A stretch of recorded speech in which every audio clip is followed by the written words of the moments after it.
Olá, amigos. Agradeço por sua audiência e por enviar suas perguntas. Eu lembro que em cada claramente que usamos para isso, para responder, algumas perguntas, algumas ficam para o próximo episódio, né? Não dá para responder tudo no mesmo momento. São muitas, perguntas que recebemos, então não dá para a gente trazer todas elas num programa só. Para enviar sua pergunta, use o nosso WhatsApp. O número é DDD 12 98266 0004 com hashtag Claramente. Muito obrigado por sua participação aqui no Claramente. Antes de começar a responder as perguntas de vocês, eu quero enviar uma saudação para uma família que veio falar comigo em um restaurante lá em Manaus. Eu apresentei algumas palestras lá no Amazonas recentemente e fui abordado pela senhora Fátima, que diz que assiste a TV Novo Tempo. Eu mando um abraço para ela e para o seu esposo, o seu Alberto. Eles moram em Sorocaba, mas estavam em Manaus visitando parentes. Muita saúde para vocês, tá? E continuem aqui com a gente. Maria Aparecida, de Minas Gerais, quer saber como vencer o pânico. Obrigado pela sua participação, viu, Maria? Se você for no nosso canal do YouTube, verá programas que apresentei com muitas informações sobre crise de pânico. Também você pode ler artigos sobre este assunto no meu site doutorcesa.com. Mas vamos rever o que dá para fazer sobre crise de pânico. Primeiro, pense que crise de pânico é um transbordamento de ansiedade excessiva. E a ansiedade excessiva tem relação com conflitos na vida da pessoa. Por isso, é importante pensar quais conflitos estão produzindo tanta ansiedade e ver as melhores maneiras de tentar resolvê-los. Também é verdade que algumas pessoas possuem uma ansiedade traço, que é uma característica herdada e que se manifesta desde criança. Uma pessoa com ansiedade traço, ou seja, com o perfil de ser ansiosa desde sempre, quando tem problemas emocionais nos relacionamentos na vida adulta, junta a tendência de ser ansiosa desde pequena com a ansiedade produzida pelos conflitos atuais.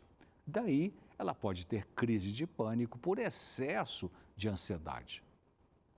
A pessoa com crise de pânico tende a se concentrar em reações corporais normais e alimentar pensamentos trágicos, como se o que ela percebeu no corpo fosse anormal.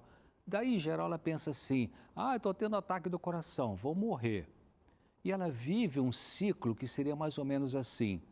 Ela pensa tragicamente, tipo, vou morrer, eu vou perder o controle, aí isso produz aumento da ansiedade, aumento da ansiedade produz reações no corpo, ela percebe essas reações, acha que é normal, pensa tragicamente e tudo se repete. O excesso de ansiedade que desencadeia uma crise de pânico pode diminuir ou não mais existir se a pessoa desenvolver atitudes sadias em defesa própria. Parar de interpretar de forma trágica sintomas normais do corpo é importante.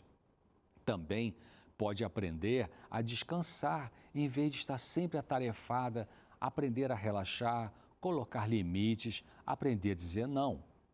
Muitas vezes, pessoas que maltratam a si mesmas, que se desvalorizam, não se protegem de abusos, sofrem ansiedade alta, que se manifesta, por exemplo, na crise de pânico.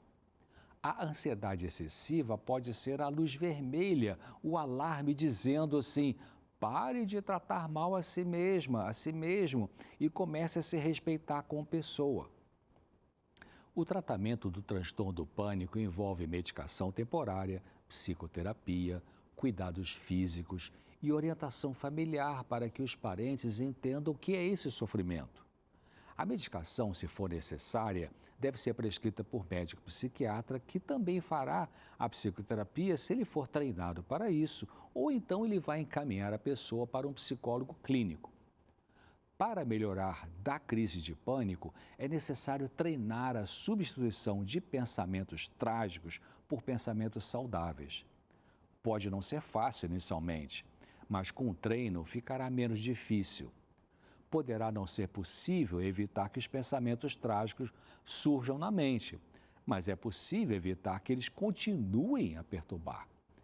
E esse exercício mental precisa ser feito em vez da pessoa querer tratar esse problema de saúde mental somente com medicamentos.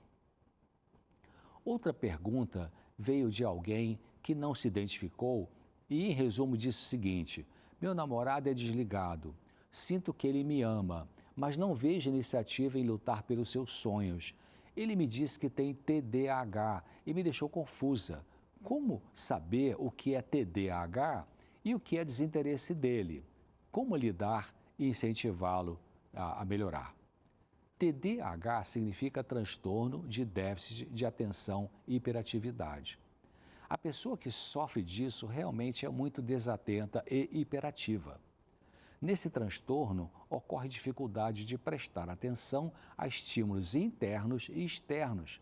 Tem prejuízo na capacidade de organizar e completar tarefas e problemas em controlar comportamentos e impulsos.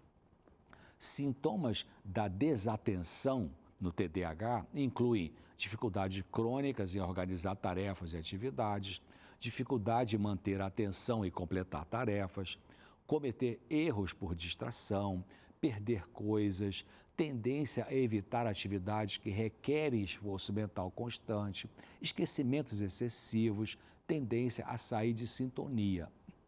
A pessoa com TDAH fica à deriva durante uma aula, uma palestra, uma reunião ou conversa, fica lá no mundo da lua.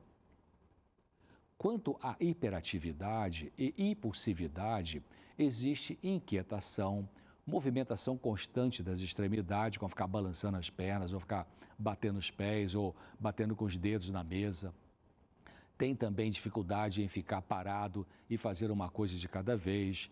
A pessoa hiperativa vive a 1000 por hora, tem dificuldade em esperar, tem uma intromissão em conversas ou brincadeiras dos outros, tem uma tendência a responder antes da pergunta ser completada. Você não comentou sobre ele estar ou não em tratamento especializado para o TDAH. Se não está, ele precisaria ser avaliado por um profissional médico psiquiatra.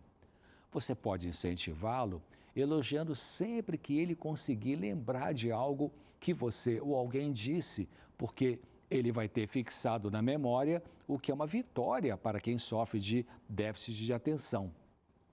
Também o anime a seguir o tratamento, que deverá incluir tarefas que, se ele cumprir, o transtorno vai melhorando. Isaías comentou que a sua esposa está grávida e com muita dificuldade para dormir e se alimentar. Ela tem sentimentos de vergonha e culpa por atos que cometeu no passado e também por um assalto de carro que sofreu recentemente. E ele gostaria de receber alguma orientação para ajudar no caso dela. Obrigado, Isaías, por sua pergunta. Olha, primeiro de tudo, ela pode perdoar a si mesma por erros cometidos no passado. Tem perdão para ela de Deus e dela mesma e talvez das pessoas envolvidas na situação que gerou a culpa e a vergonha. Mas o perdão que ela precisa para ter paz no coração não depende das pessoas. Se ela fizer as devidas reparações, se ela perdoar a si mesma, se pedir sinceramente perdão a Deus, isto basta. Às vezes, ao magoarmos alguma pessoa e depois ao pedir perdão a ela não aceitar nosso pedido de perdão, isso já não é mais um problema nosso. Quanto aos sentimentos dolorosos pelo assalto que ela sofreu, existe um tempo para se recuperar disso. Ela precisa lamentar, chorar, expressar sua zanga pelo que ocorreu, porque assim ela desabafa. Mas depois disso, toda vez que vier à mente dela as lembranças do problema, ela precisa afastar essas memórias, esses pensamentos e focar a mente em outra coisa positiva, como, por exemplo, agradecer a Deus por ter sobrevivido ao assalto. Bom, por hoje é isso. Em breve eu vou trazer mais respostas para suas perguntas. Então, mande a sua pergunta para o nosso WhatsApp, que é o DDD 12 98266 0004, com hashtag Claramente. Muito obrigado pela sua participação e até breve. É isso aí, até mais, doutor César. Você viu que você também pode participar? Mas se você quiser só rever o conteúdo, aliás, só rever não, rever e compartilhar, está disponível para você lá no nosso canal no YouTube, que é Vida e Saúde NT. Vamos para o intervalo rapidinho? Mas a gente vai ali e volta já com essa delícia de iogurte grego vegano com açaí, que é o nosso super alimento de hoje. Essa é a super receita.